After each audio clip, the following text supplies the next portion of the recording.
Phones don't work. The good news is that I'm not just a loudmouth online, I'm also a loudmouth offline, so hopefully you can hear me. My name is Paul O'Brien. Some of you may know me through the Steiner Ranch Post. I've not lived in Steiner Ranch very long. I've been here for about a year and change, but I've got 3 little kids, and we immediately fell in love with this community, which is why I started that website. I was anxious to do something to tie the community together a little bit more tightly, help us communicate a little bit more broadly and cohesively, and try to get some things done. And lo and behold, I ended up in Steiner Ranch in one of the most eventful years in our history. From the fire, to some of the vandalism, to the Quinlan Crossing development that we're all excited about.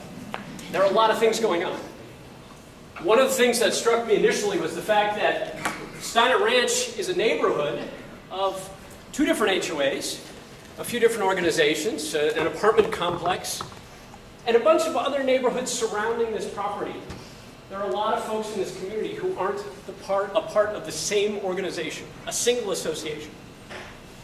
So about 6 months ago, a few of the individuals in the room and myself got together and started putting together what you see tonight.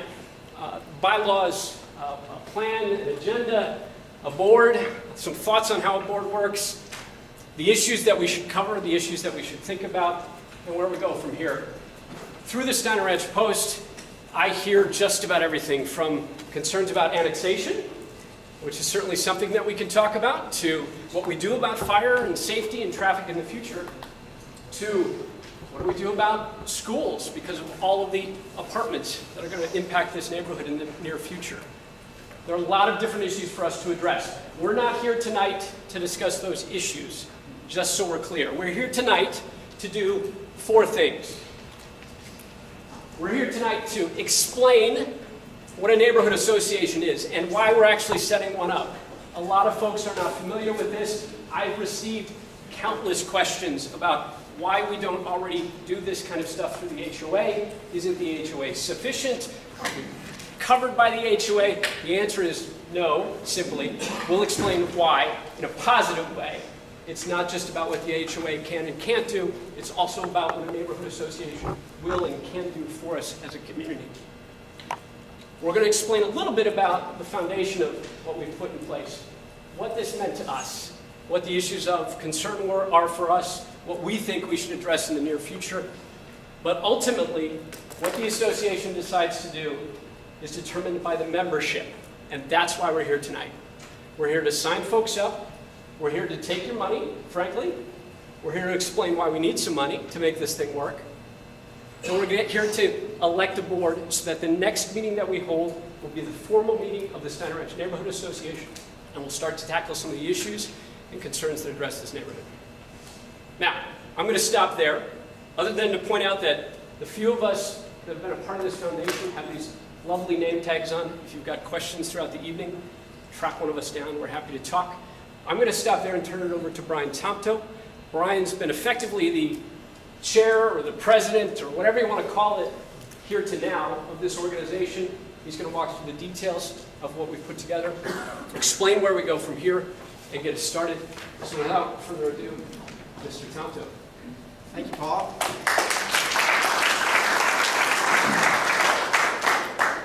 As Paul said, we're very excited tonight to be here with all of you, and we're really, really happy to see such a great turnout. This is really great. We really want to make sure to try to answer the questions that you might have about the Steiner Ranch Neighborhood Association, what's it going to do, and what does it mean to you, and why you would want to become members, which we hope you all will decide to do. So I'm going to begin by talking about what a neighborhood association is. And as Paul mentioned, there are things that neighborhood associations are designed to do which are very beneficial for a community. Number one, neighborhood associations are formed by choice. This is in contrast to a homeowner association. In a moment, I'll kind of walk through some of the differences between homeowners and a neighborhood association. But for now, just know that neighborhood associations are put together by the people here to affect change for our future. This means coming together to take a proactive stance to influence our quality of life going into the future, to make sure that we can maintain our quality of life and advocate for decisions that are being made that impact us, whether that's working with developers, working with other interests in the government, governmental entities. These are all the kinds of things that a neighborhood association is designed to do. And as members, you have input to dictate what we go out and advocate for. What are the things that we want to come together and make sure that this community is heard and understood. So I'm going to walk through some of the distinctions. As Paul mentioned, there are many, and there are two different types of entities, homeowner association versus a neighborhood association. First and foremost, a homeowner association is not a voluntary thing. It's mandatory. It's written into your covenant when you sign your property agreement when you purchase the property. And it's for the owners only within a certain defined boundary. A neighborhood association, by contrast, is entered by choice. All of us here can choose to enter the neighborhood association to have an impact on our community. Additionally, it includes, as Paul mentioned, really everyone within our community. That means all residents, homeowners, renters, businesses within our community boundary, and perhaps most importantly, all segments within the boundary, including all HOAs and areas not represented by HOAs, like Longhorn Village, or like the apartment community at Monterone. So all of these are included in a neighborhood association, and this gives us a true sense of community, the entire community working together. You notice some of the things that HOAs do that are quite important. We have some very nice HOAs here in Steiner Ranch. And some of them do things like enforce restrictive covenants, make sure architectural controls are in place, provide services like garbage collection, and maintain common areas that different HOAs may benefit from. And those are all very important services. Neighborhood associations don't have anything to do with those. What neighborhood associations do, as I mentioned earlier, is advocate for the community. We can advocate for example, compatible development. We can represent the community with a single voice that can be recognized outside of our community as well. And there's really opportunities for neighborhood associations and homeowner associations to also collaborate, to work together. And one great example of that is in the area of safety and security. If we think about the tragic fires we've had this last year, this is definitely an area where going forward, the Steiner Ranch Neighborhood Association will work with the homeowner associations in the area to make sure that we do everything we can to prepare for, God forbid, the next fire, and to do everything we can so that everything could go as smoothly as possible if that unfortunate thing were to happen. So let's just take a look quickly at the map that we have up here, just to make sure everybody understands what the boundaries that we've defined are. What we tried to do was draw a box or a circle or a weird shape around everybody who really is part of a almost contiguous community. So we got everybody inside of Steiner Ranch down up in the middle. And you'll notice we also have all the areas inside of this peninsula, if you will, that are not part of Steiner Ranch HOA or Steiner Ranch Master Association.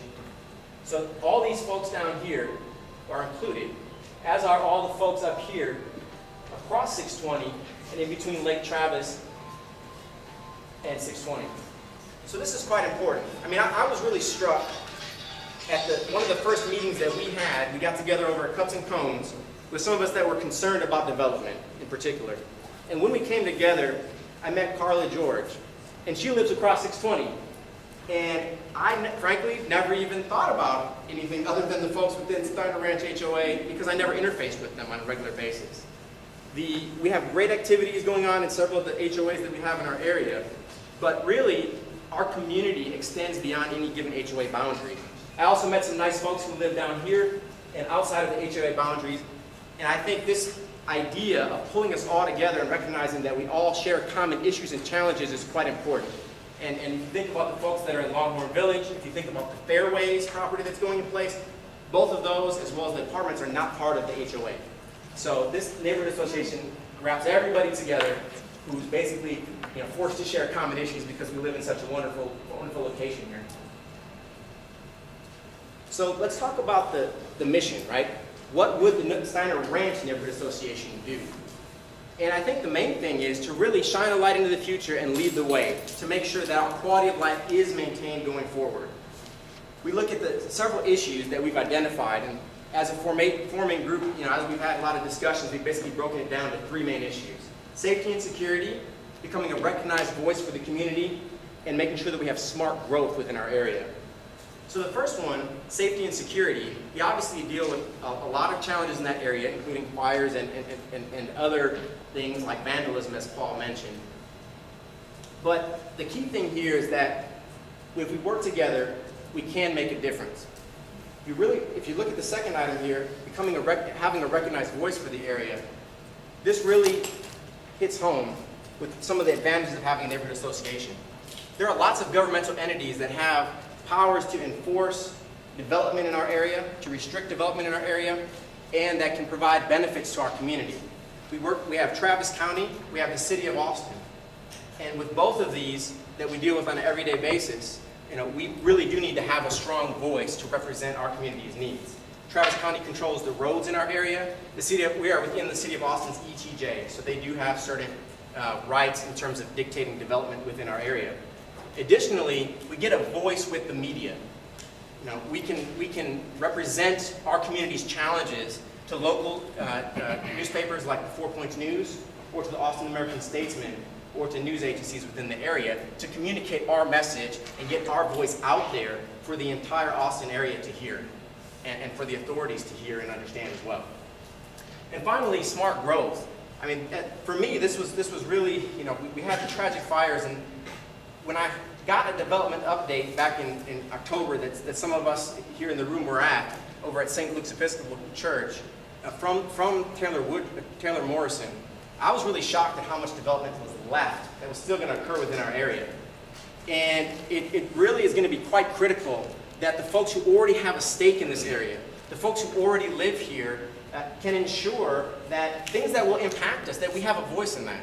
That think that the development, while they have their own motives, and that's understandable and great, and development will happen, that we take a stand in that and make sure that our needs are understood, since we're already stakeholders who have invested in this community.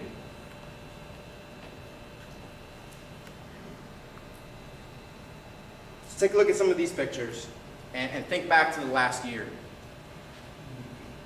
We've had quite a year.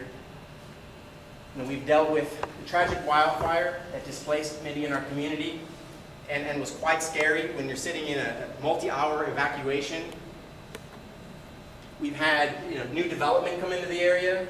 Not to pick on Firestone too much here, but it wasn't the first choice on everybody's lips. It probably won't be a great thing for this community. But think about some of the kinds of services and businesses that we could really benefit from and we'd like to see in the development. And can we have an effect on that? And then think about the traffic in the area that we deal with every day. These are all key things that we've been dealing with. So I'd like you to ponder on those as we walk through some of the challenges in more detail here. So looking at what really motivated us, new development was definitely high on the list. And I think looking forward, we anticipate this will be one of the key areas where the Steiner Ranch Neighborhood Association can contribute, can be a voice for our area. If you look, one of the things that scared a lot of folks, I know maybe mixed views on all these things, but was the idea of getting a big storage facility, climate control, put right on 620 and Quinlan at the entrance to most of the neighborhoods around here. And that really perked up a lot of ears in the neighborhood. And I am happy to convey, if you haven't heard already, that storage facility is canceled. So that's not happening as of now. We don't know what's going to happen there or when it might, but for now, it's a positive story. Looking further, we have had some unfortunate losses in recent weeks with Fion announcing that they're going to be shutting down, and also Suelo Nuevo closing doors. We also have a lot of vacancies up at the Quinlan Crossing property. So while those are all negatives and challenges that the Neighborhood Association can try to advocate for positive business by collaborating with developers and commercial interests, there are some positive things happening. I'll turn over to Paul. You might say just a couple words. I believe the American Bistro, is We're excited, thrilled, frankly, to be working with some local residents in the community who are very likely taking over the Suelo Nuevo property and putting in a fantastic restaurant that I've had the privilege of having a glimpse into. A lot more information about that is going to be coming out. They're excited to work with the residents on making it a place that we love. They're excited to work with us in making it a place that is right for Steiner Ranch. A lot of you know as well, we've been working very closely with the Quinlan Crossing folks and Gail Whitfield. We're doing our best to get the right kind of restaurants up there, to fill out the rest of the tenants that are open. What we need to do and what we hope to do through this neighborhood association is put more momentum, put more emphasis, put more interest behind the desires of this community to see those things work. The developer, the brokers, the entrepreneurs, the business owners are interested in working with us. We need to be organized in order to support that. So some positives are coming out of the development and the progress in that regard, but we still have a lot of work to do. Thanks, Paul, for that update. I think that's great news. We have some progress there. And one of the other key challenges in regards to development, and this is one of the ones that really perked my ears up, is in October, hearing that there could be as many as 1,000 new residential units in total coming into this area, coming right there, near the intersections of Quinlan Park, 620, and Steiner Ranch. This really opens up the door to you can kind of think for yourself about what this might mean to our schools, to traffic in the area, and to safety and security within the area as well. So there's a lot of challenges ahead of us here related to development. Some of the other motivations, fire planning and preparation. This is all on top of all of our minds looking forward. Hopefully we get a lot more rain this year, but inevitably we will have a year without a lot of rain. And this could be one of them. We don't know yet, I guess. But we really need to prepare for evacuation and prevention. There are already ongoing efforts that have kind of kicked off with folks coming together to form some fire-wise committees to get things rolling from a planning perspective. There's also something called a Community Wildfire Protection Plan, and that's a government-sponsored program, and the idea is to get an official assessment done for our area. And the Steiner Ranch Neighborhood Association will be in a great position to work with those committees and to ensure that things like an evacuation route, that we can advocate for that if that becomes a viable option. We can advocate with the county or any other interest to try to get that done. And there's lots of other possibilities. And it'll be up to the membership and to committees that we form as a membership, to look into those opportunities for making a difference here for fire preparation. And then we've also had other challenges like Austin Energy raising rates in a way that, frankly, I think is unfair to the folks out here in this area. In the fact that they actually have a fund transfer, which basically is that they give back to the city of Austin, and it basically is a tax on this area. They also have disproportionate energy rate increases for the average home, average residents out here in Steiner Ranch. There's a gentleman by the name of Mark Farrar who's been working on this with the group, and they've done some great progress in making a difference here so far. And I think Steiner Ranch Neighborhood Association would be in a good position to add its voice behind that effort and add as much credence as we can to that effort to make sure we have fairness for energy rates. And of course, safety and security. We have had vandalism within the area that's happened. As new development occurs, this brings up strong concerns about maintaining a high level of safety and security in our neighborhood. And finally, as many of you have heard, maybe, just different discussions, I've gotten emails from several folks wondering about annexation. Where is it on the horizon, and what do we want to do about it, if anything? And these are all things that the Steiner Ranch Neighborhood Association will be in a position to do something about. And the way you can do something about this is to join the organization. First and foremost, we really need your membership. We need your support. And so we really encourage everyone to take part. And by joining the SRNA, what you will do is you will gain a specific voice with this organization as well. So concerns that you have, that you want to bring to the table, you can do that. You can add agenda items to our meetings. You can bring concerns to us and know that we will take them very seriously, and that you all will take them very seriously as you participate in this organization. There are multiple ways for you to do that. You'll be able to support committees. You'll be able to become a part of a committee. We'll be forming committees based on issue-oriented areas and things that you might be passionate about.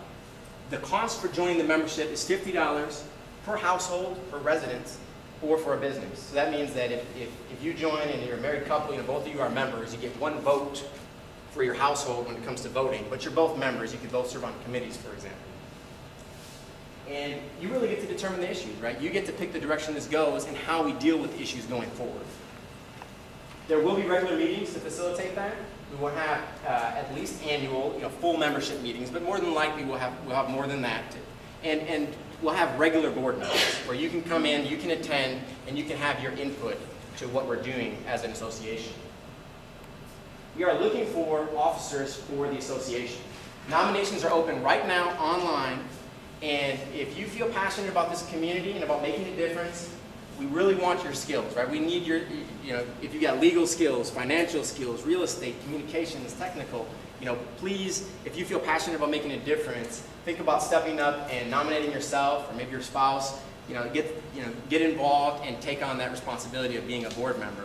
Board terms will be 2 years in general, but for the first opening term here, half the board members will serve 1 year, and then starting 2 years after that, and the other half will serve 2 years out of the gate. So we really hope to get some nominations. Please go online and think about nominating yourself if you're interested. And just to give you an idea of the timeline here, nominations are open through Saturday evening, and then we'll be closing those down. We'll be putting together the list of nominees, and voting will then open up starting next week, Wednesday, and be open for 2 weeks. That allows for folks who are going on spring break, early or late, and to still get your vote in. And voting will be facilitated by email. We'll send an email to all members, and also online we'll have instructions on how you can vote for whoever you'd like to see represent this association.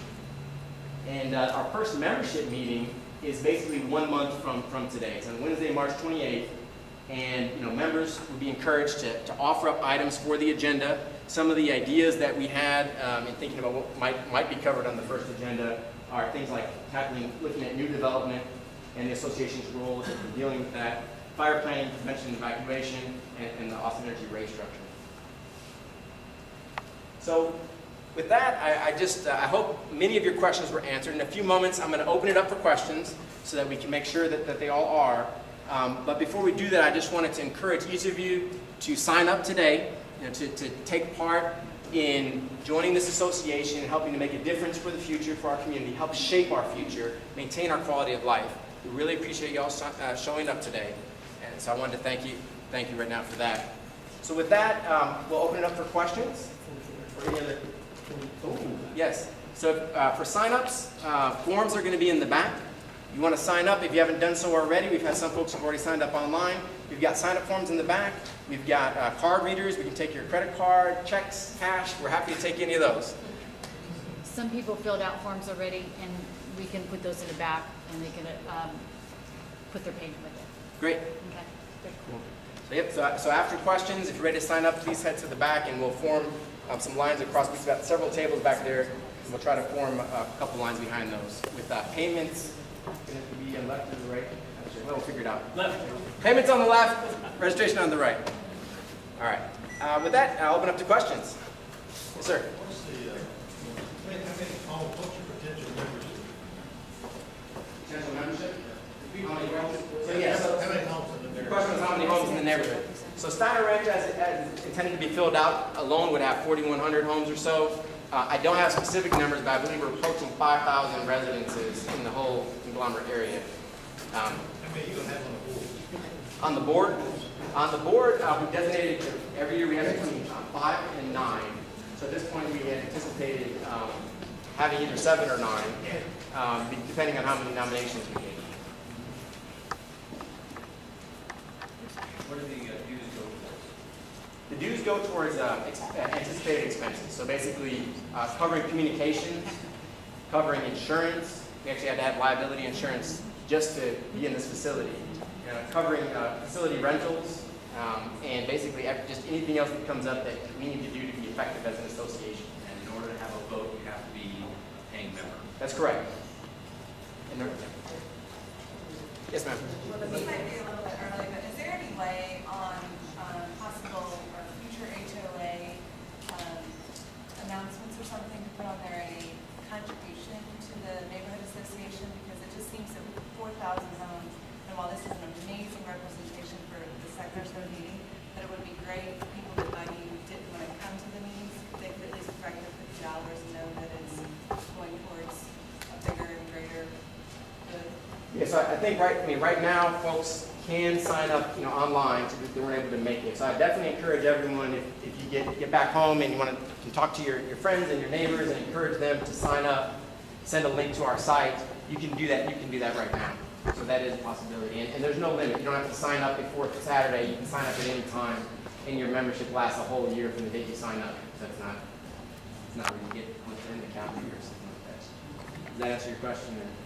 I know you're kind of asking about the HOA, but I can't really answer the question regarding the HOA. And I would imagine this is a voluntary organization, so what we're going to end up doing is just having folks who volunteer be part of it. There's probably ways that the HOA and NA will work together, but I don't really see like a financial check coming over from the HOA.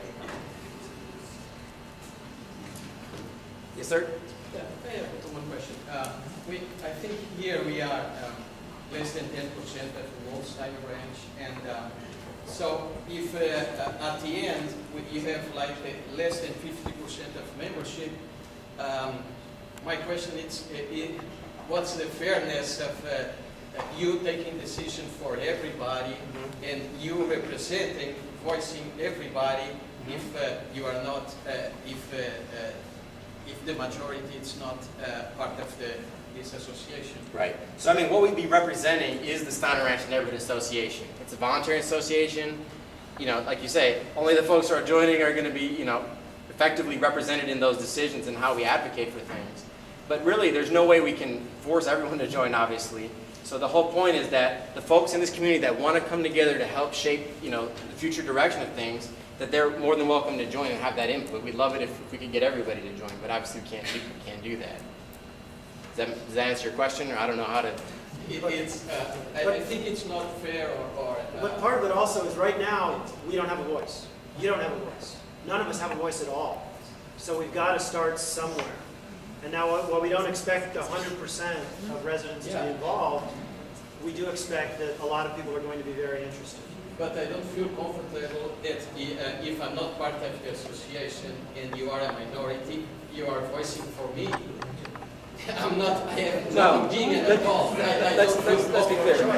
Yeah, you have a choice. I mean, the bottom line is, the folks that do represent the neighborhood, I mean, there's always going to be differences of opinion on things. But there will be a lot of issues, and I think most of the issues we talked about tonight, where effectively, what we're really talking about are decisions that can be made that will be in the best interest of maintaining the quality of life of this area versus decisions that could be made that won't necessarily do that. So I think that's really the crux of it, and I think we'll tend to have, there may be only a minority of folks who live here representing, but this isn't like a city council where we're making little ordinance nitpick decisions that are going to tend to be biased towards influencing one group disproportionately to another. We're going to tend to deal with issues that really will impact the quality of life for the entire area. So I think in general, I would anticipate that there won't be many cases where there's minorities who feel strongly left out of the situation. They're always welcome to join and voice their opinion in that case. Oh yeah, that's a very good point. Thank you, Vicky. Another important point there is that the Steiner Ranch Neighborhood Association, by coming together and forming, we registered with the City of Austin so that we're actually notified of policy changes and of development that's going to occur within our boundaries. If we hadn't come together to form the Neighborhood Association, we wouldn't be getting those kind of updates, and we wouldn't have a vehicle to present those to the folks, to the community, really. And I think, while the membership will drive the decision-making process, the meetings in the end will be open meetings, and folks from the community who have concerns, who might feel like they're in a minority, are certainly going to be welcome to come in and at least listen in, and certainly they could write letters and express their concerns to the board. Do you already have a set of bylaws? Yes, we do. The bylaws are posted online, and they're available for your review. I live off the ranch, or however you want to put that across, it's 28 houses. I think most of my neighbors would be fine with being considered off the ranch. But anyway, I was just curious, when I looked online and read about this in the paper, and I don't see many of my neighbors here, but there's only 40 of us total. You included a couple little neighborhoods over there, but I was wondering, when you drew the lines, are we bumping up against other homeowners associations? That's a good question. Or are there more people that you might include? Right. That's a great question. So the boundaries actually extend over. Sure. The question was with regards to some of the areas that are not quote unquote part of Steiner Ranch proper. You know, did we really include any where we might overlap, or where are our boundaries with other associations? And are there any others that we might include? So we actually span over multiple homeowners associations, right? The homeowners and neighborhood being distinct types of associations. There is another neighborhood association in the area, the Comanche Trail Neighborhood Association is just up Comanche Trail, and we're pretty much going to butt right up against the boundary of that association. So the folks up on Comanche Trail already have a representation at neighborhood association type of setup that they participate in. A couple of us have even talked with, and I forget his name, so forgive me, I think it's Eugene, who runs the Comanche Trails Association. He's the president of that association, about collaborating, about the fact that we're neighbors, and they would like to learn from our more recent experience because they've been around for 10 or 15 years. He would like to learn what we're doing now. We thought we could learn from what they've been doing for 10 or 15 years, what we should figure out and not have to experience ourselves and try to figure out if this works. And then in River Place, it looks like the way the lines were drawn, it kind of ends at the.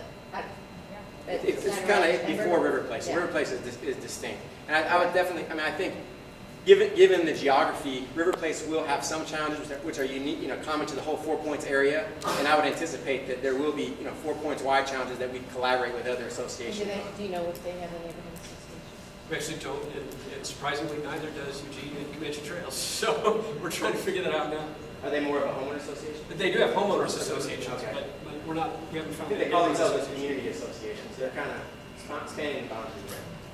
That underscored what was just mentioned previously, the legality of this association, registered with the city. The boundaries are in place with the city of Austin and the city council. So any development that is considered or there's a permit released, they have to officially notify the association. And that's one of the key things to know about what's going on. Yes, sir. I guess they go back too many years. We've been here for 18 years, and we've seen a lot. I'll just give you one example. We faced a situation with water and bonds being put out just grossly, and the problem was whether or not the development would have enough contributors on a tax basis to pay off the bonds. And the way it came about was there was a trailer placed up by Steiner Ranch Steakhouse with one person in the trailer who had the authority to vote. One person on site for 6 months. The developer put that person in place. That person became the voter. They signed off the bonds, and we had millions and millions of dollars worth of bonds on them. The point I'm trying to make is not that, but the point is that just getting information out and trying to explain to people the complexities of what was about to occur and how much of an impact it had on their lives and on their pocketbook was nearly impossible. As soon as you got into trying to explain it, people just, their eyes just glanced over. Hey, we're both working, we got 3 kids, we haven't got time for any of this nonsense. And so I guess the point I'm trying to make is that you guys have done a wonderful job in getting publicity out, or we wouldn't have all these people here. But as was mentioned earlier, with 4,100 homes in this development, if you compare it to the effort that you've made, this is a poor showing, not a great showing. It's maybe more than you expected, but it's still not what it should be. So I'm just wondering to what degree you've thought about that. I know that Scott, in a homeowners association, where it's real hard getting information out. The ranch record, maybe it's read by 10% of the people in this organization. Every time he holds a meeting, it's, well, that was in the ranch record. Well, I didn't know anything about it. Or that was on the sign that we got put up here on Quinlan Park. And it's been there for, well, I didn't read the sign. You know? So I don't know what the answer is, but I would hope that there is some kind of major emphasis being paid on publicity to get this thing well known. Yeah. And I think one of the complexities is, and I'm almost finished, is that we got the SMA, we got the SRNA, and now we got this, right? And people are, how many S's am I going to deal with? How many A's am I going to deal with? And I don't understand any of it. Exactly. Well, I think that's a really important point. And while this isn't the ideal portion of Steiner Ranch that's here for this kickoff meeting, I think it probably is fairly representative of probably how neighborhood associations tend to grow in terms of the ratios and how they get started. I think really important point you brought up about communicating, and that's what you heard I mentioned, that number one thing that we're going to use, whatever money we put together for, I would anticipate, will probably be a lot of it for communication. Because effective communication, especially on important issues where we really need to rally voters and rally, constituents of various government entities around here, it's not just going to be members that we're trying to rally in the end, it's probably the entire community. So I think it's an important point, an important consideration for the future board to take on as far as how to expand membership and how to really, have good communication with the whole community. Yeah, this started with 6 people 6 months ago, so I'm incredibly pleased with this turnout. And those 6 individuals did not have dues, did not have revenue, did not have money to work with, did not have other volunteers. As of 3 weeks ago, when we were wrapping this up, we had about 20 people. And so those 20 individuals, for the most part, are in this room. We've been in the Statesman, we've been in the Community Impact, we've been in, not the Range Record, but we've been in the 4 Points News a few times, we've been online religiously. It's a fantastic question. How do we reach everybody? I'm pretty pleased with what we've done. But, you're both right. We got a lot more to do. A lot more to do to make this work. And expect it to grow exponentially. I'm Nancy Craig, and I just saw Jean come in, right? Yes. You're a realtor, and so is Jean, and so we new people coming in, we encourage them if they want to join, that they would tell the new people who are in the community, to join, how important it would be to be part of it.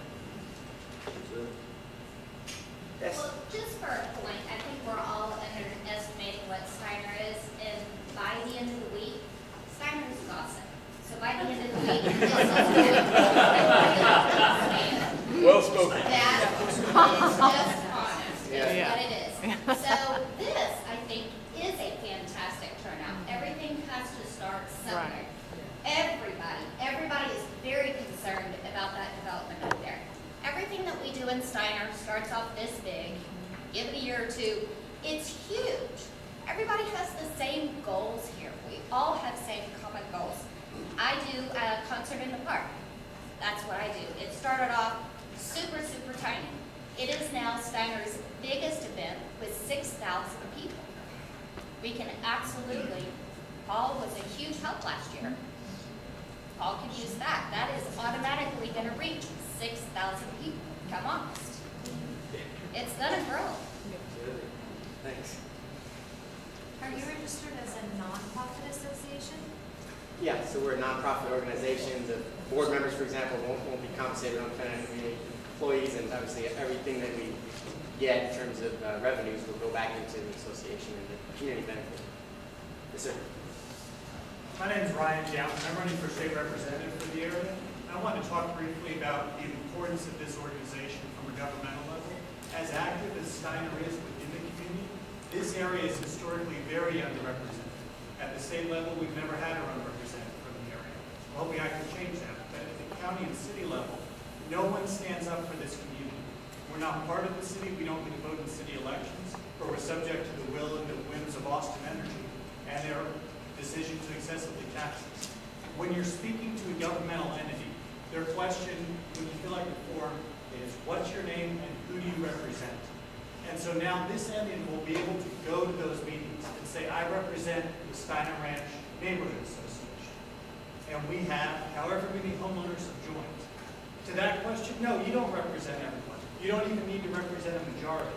But you can show governmental bodies that you have a sizable number of voters and constituents with one person representing them. And the reaction of governmental entities is directly proportional to the size of your membership.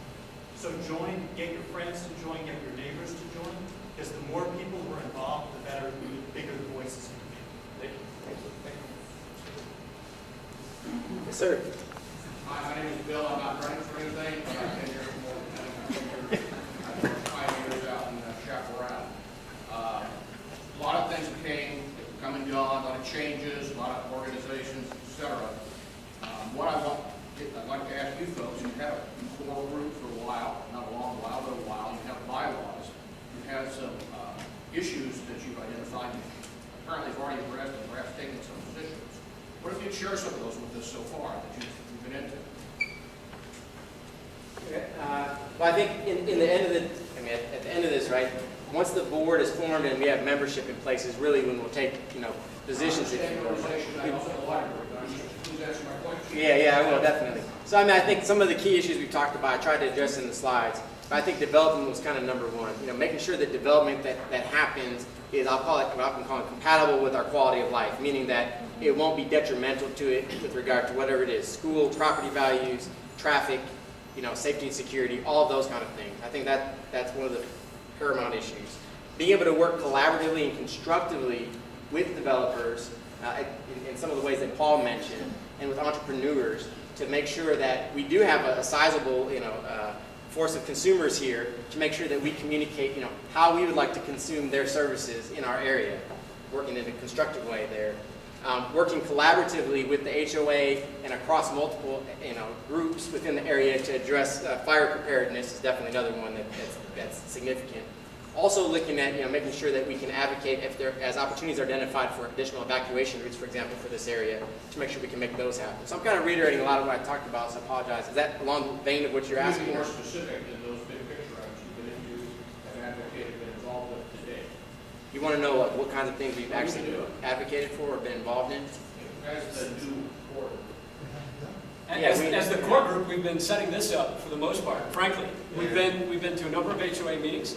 We've been to a few developer meetings. We've been in 2 or 3 of the City of Austin's meetings, some of the plating meetings, some of the commission meetings. Frankly, I think it's more accurate to say that what we've been doing is trying to be involved wherever we can to get a sense for where we can have an impact as an organization, rather than actually trying to do something, since the organization doesn't really exist until we're done with tonight. It's up to this audience to decide what we actually get involved with. I have another question. I'm going to say this, and I'm going to say I think you guys should be the board of directors, but have you nominated yourselves to be on the board of directors? I think some of us have. Yes. Some of you have. Yeah. How many nominations do you have so far? For the board? Yes. We have 2 already that are outside of that core organization, and I'm aware of 3 in the initial organization that are willing to step up. So there are 5 already. And what's your? We set it at 7. Right? We had set it at 7. So I mean, if we get an overwhelming number of nominations, you know, we could theoretically bump it to 9, but we identified 7 for this coming year. They're nominated, but they're not, you're not in yet. Yeah, no, Anyone can, you know, you can nominate yourself tonight. You're welcome. A couple questions over here. Yes, sir. Sorry, yes, sir. Yes, you guys have proposed a road to cut through onto Montview Drive, and I want to know what your intentions are with that road. We are a neighborhood of 4 streets, tiny neighborhood. You guys have thousands of homes, and you proposed a road to cut through onto our road, which is a dead end. Yeah. Always has been, and we want to know: are you here to? Sorry.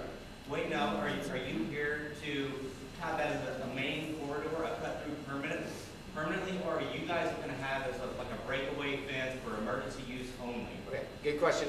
We have had nothing to do with proposing a road, you know, near Montview. The only awareness I have is that I was at one of the I believe the community impact story referenced the potential for a Montview cut through, and I think that was after interviewing somebody outside of our organization. It's kind of independent, adjacent part of the story. So it didn't come from our organization. The Community Wildfire Protection Plan meeting, the only one I've been at, and Scott Selman is here. He might be able to speak more to that, but on the history of that. But the one I was at a couple weeks ago, it was discussed that there was no concrete plan for anything, that they were looking at all options on the table for where a cut through or a potential additional exit might happen. And that's where I think going forward, the neighborhood association would be in a good position if, for example, it requires additional capital investment, that we might be able to say, hey, this is really important for us. Well, I mean, I agree that it's important, but I mean, we want to know, I mean, we want to help you guys out too, because our street was one of the only accesses for y'all. When the fire came, my yard was one of the only open yards through, and we directed people through. We felt it for you guys, for ourselves. And I mean, we just want to know that, you know, you guys are not intending to make that a permanent. Yeah, there's no position. I mean, this organization has no position, had not discussed that or ever even talked about that. So when I saw that in the community impact article, I think it came from outside of our association. But it will. Yeah, The probably organization will have will inevitably have a position on it. Inevitably, it will happen. And that will be decided at some future point. Yep, yes, sir. Hi, my name is Rick Rivera, and I'm a resident of Montague Acres, like Britt here. And I think Britt's reaction is to this neighborhood association being formed, and we, this small community, I'm sure other small communities, Montague Harbor, being left out of the loop, so to speak. Yeah, there was no, that we're aware of, outreach to us, the way placing a flyer in our box to let us know that it's going on.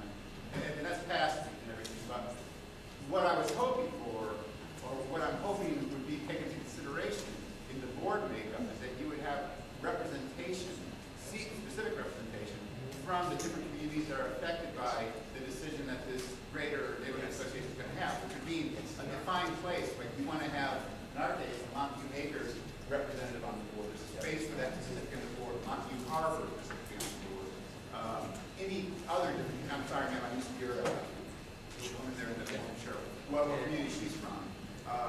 That the board would hopefully eventually take that shape fairly quickly too, to allow the neighborhoods to feel invested in this process, and that we have an equal voice when it comes to that. Because we think in terms of Steiner Ranch, huge, and we are a small little community, some of which are people who have been there since the 70s. So, So, was it Rick? Rick, yes. So Rick, that's an excellent point. I'm glad you brought that up. In our bylaws, we have 7 or 8 communities, Steiner Ranch being one of them, that is being comprised of this neighborhood association. And we would want nothing more than to have representation from all these different communities. One thing that's been difficult to do at this point is find out who those contacts are in each of those neighborhoods. We've got some in certain areas. We're glad that you're here. And we might even nominate you for a committee from Montague. Don't know. But several other areas. I mean, Steiner Ranch will be well represented, but having people from down by Lake Austin Spa, and having people from over from Hughes Park, and having people over by Low Water Crossing would give the association a much better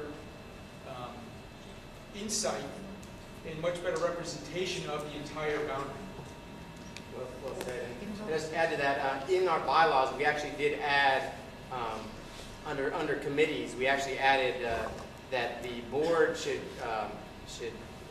look to establish an advisory committee if the board membership does not adequately represent the various homeowners associations within the area. It actually says that in the bylaws, that they're advised to do that.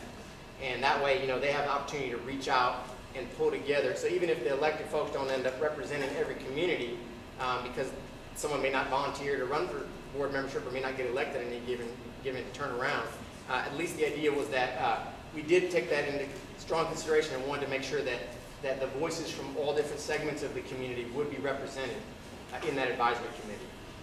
That helps.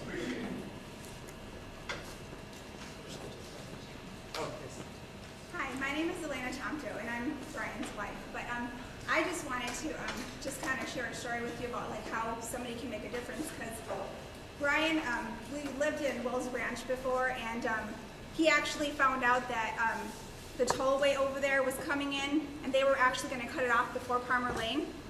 And as soon as he found out, he was like, I'm going to go ahead and I'm going to do this and I'm going to stop this thing. And he was like, just hell-bent on doing it. And I'm like, there's no way, you're one person. And he's like, I'm going to do it. So sure enough, he went ahead and he like started to have TxDOT like pull up all their records and just went ahead and started this battle, and went after the neighborhood association that was over there, included the Wells Branch Mud, and before you knew it, he and the neighborhood association over there were actually having that free exit for Palmer Lane go in, and TxDOT had to build a $15 million a free ramp just because he ended up going ahead and pursuing that. So one person can make a difference, and so, if we can all come together and do this, I'm pretty sure. Now, Brian himself has taken time out of his busy schedule to go ahead and present at the Austin City Council for the energy rate hikes and stuff. He's been over there waiting 5 hours to talk, to show slideshow presentations about how it is that it's unfair to tax all of us over here. So he's you know, definitely trying to make a difference, and if we all come together instead of one person, we could be 4,100 voices, and it would make a big difference. So please join.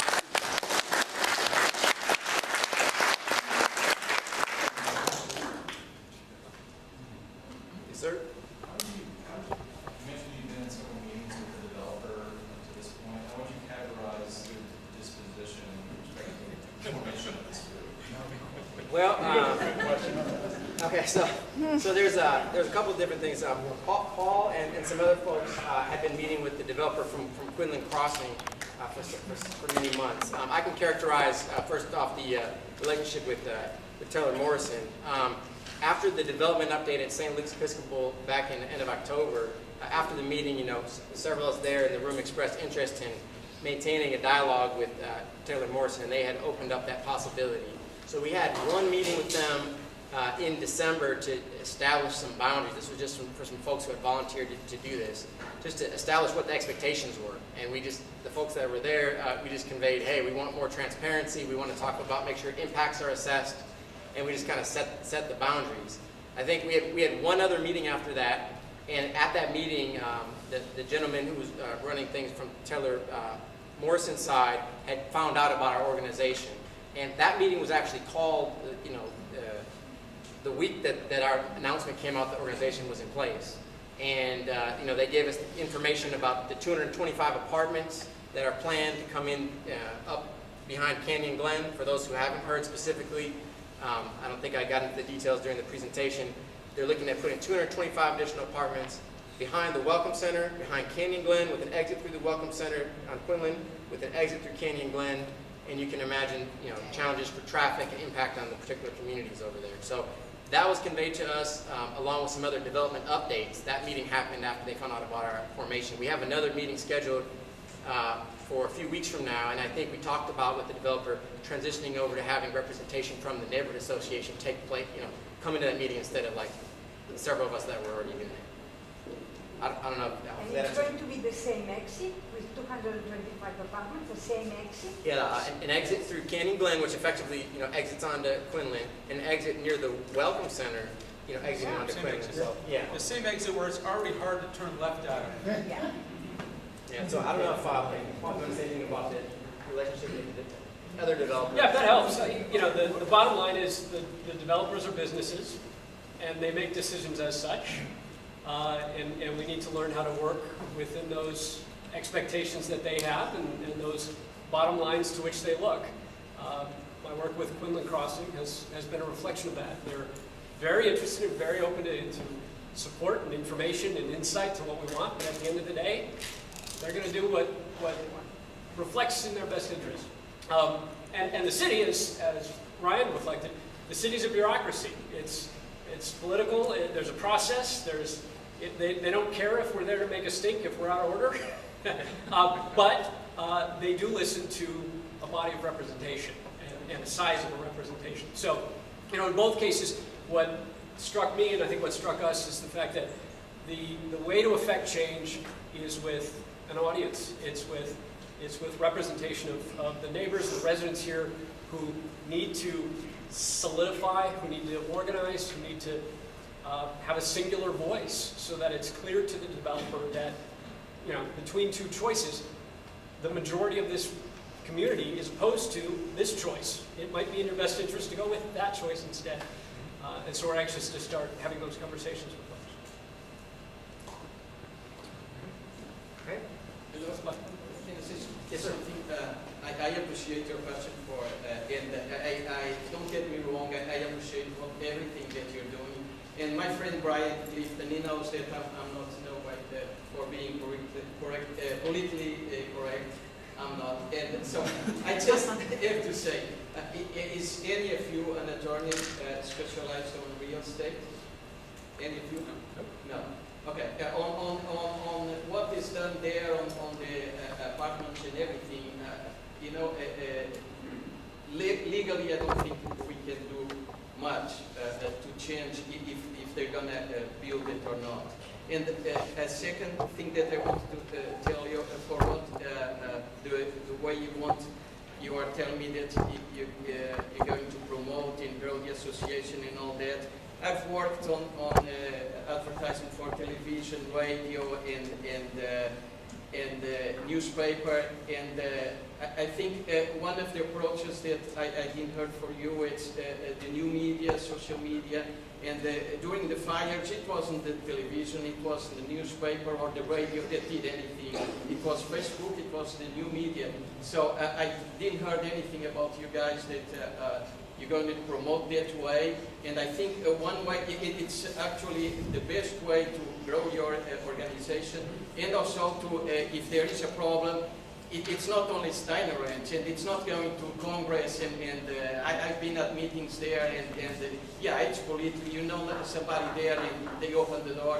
You don't know if they don't open the door. But we are 5,000 here, but if you are with Facebook and other social media, can be 10,000, 1 million. There you have impact.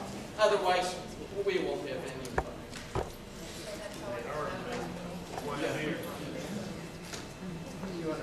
We have Facebook presence. We're all over Facebook. We're all over Facebook. Pretty strong. Anything else? Let's try to. Okay, I think Wait, there's a I'll question. take One more. Maybe two more? Okay, 2 more questions. 2 more questions. Yes, ma'am. I just had a quick one in reference to the businesses, because you're also inviting businesses to join, and I'm a resident and own a business here, so I'm kind of playing dual roles. What, in terms of committees or what have you, what are you expecting businesses to contribute? What are you looking for us to contribute? In the bylaws, is there something specifically addressing businesses? Because we'd like to perhaps, try to help you obtain more businesses that will become a part of this. That's great. So yeah, businesses are equal members to resident, and for example, in the advisory committee description, I think it mentions businesses as one of the potentially underrepresented entities. So I think we're definitely looking for participation from the businesses in the area. Yes, sir. Final question. Probably not even a question, but still such time as we're annexed, not forbid. Who is the most viable political ally? We can't vote, obviously, for anybody on the Austin board. So just a franchise there. So is our most viable political ally Travis County Commissioners?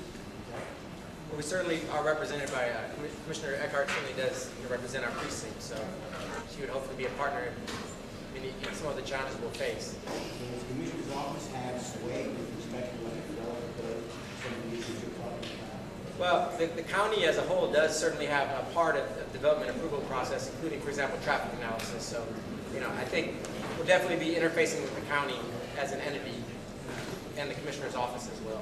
Good question. So that was the last question. I really appreciate this week as a group who's been working on this for a while. We all appreciate the hard work. Find anybody with an SR sticker to ask more questions. And welcome to the Sandal Chamber.